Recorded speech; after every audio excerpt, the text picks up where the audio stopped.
From the PEP Radio Newsroom, this is the Daily News for July 8th, 2026. These are the stories we are covering at this hour. Bahrain sounded its missile alert siren for a second time Wednesday after Iran claimed attacks targeting the island kingdom over earlier U.S. airstrikes on the Islamic Republic. Bahrain urged the public to immediately seek shelter. There was no immediate word on any damage in Bahrain or Kuwait, which was also targeted Wednesday by Iran.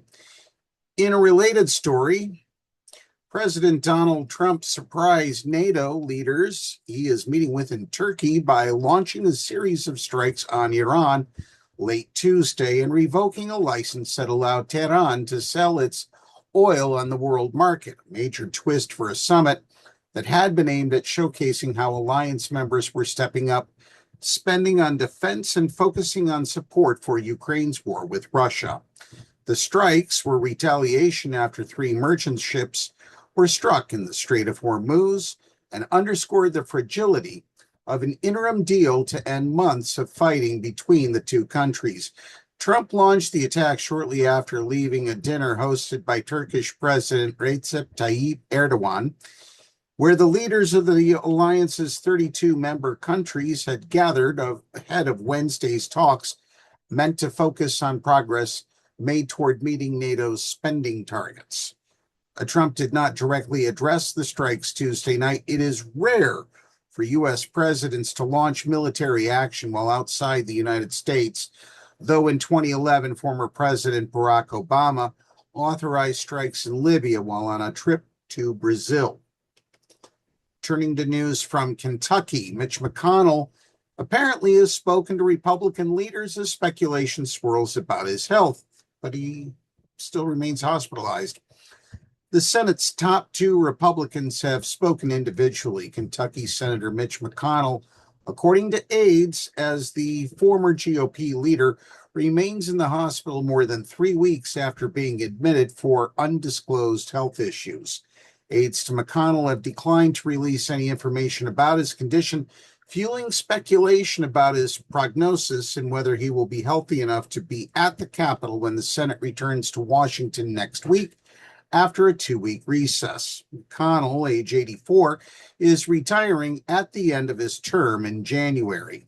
A spokesperson for Senate Majority Leader John Thune, the Republican of South Dakota, said he had spoken with McConnell by phone on Monday and that the two had a lengthy and substantive conversation that covered a variety of topics, including national security. As leader, Thune is generally kept up to date on illnesses and absences in his conference, as he has to navigate votes, and vote counts, that is, and his narrow 53 to 47 majority. Wyoming Senator John Barrasso, the number 2 Senate Republican, had a 20-minute conversation with McConnell on Tuesday, according to a spokeswoman. The two discussed Senate races ahead of the midterm elections, the Supreme Court, and other topics, the statement said. What is unusual about this entire story is that several reports on social media have indicated that McConnell is either brain dead or unconscious or in a coma. Some have said that he had a heart attack, and that information was released via the 911 dispatch recordings that were released. What of that is true? We're not entirely sure just yet. What we do know is that Republicans have to wait till at least August 3rd, because on August 3rd, if McConnell ends up dying, or if he ends up, for whatever reason, leaving the Senate, then his seat would remain vacant until November's election, and then the new senator would be sworn in January. On the other hand, if McConnell is pronounced dead prior to August 3rd, then in that case, the seat becomes vacant, and the governor would schedule an election, a special election, to be held to fill Mitch McConnell's seat. So don't believe everything you read out on social media. We're taking a wait and see approach to find out what happens between now and the 3rd of August.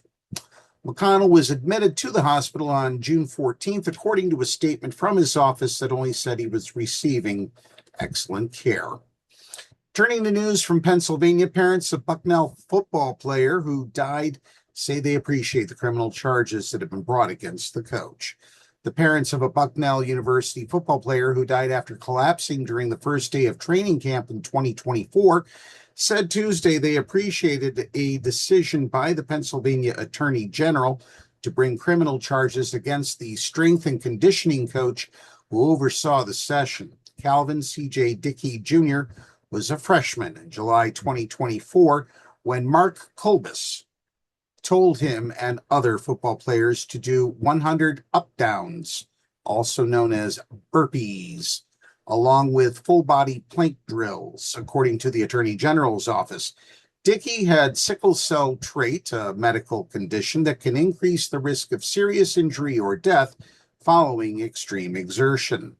We're at the point where we're just glad that someone is being held responsible for our son's death, Calvin Dickey Sr. of Land O'Lakes, Florida, told the Associated Press in a phone interview.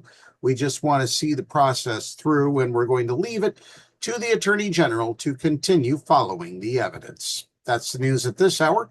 PEP Radio is available on the Live 365 app, the homepage of PAEquality.com, Roku, Alexa, and wherever you find streaming radio. Up next, we have the Meadville area weather forecast here on PEP Radio.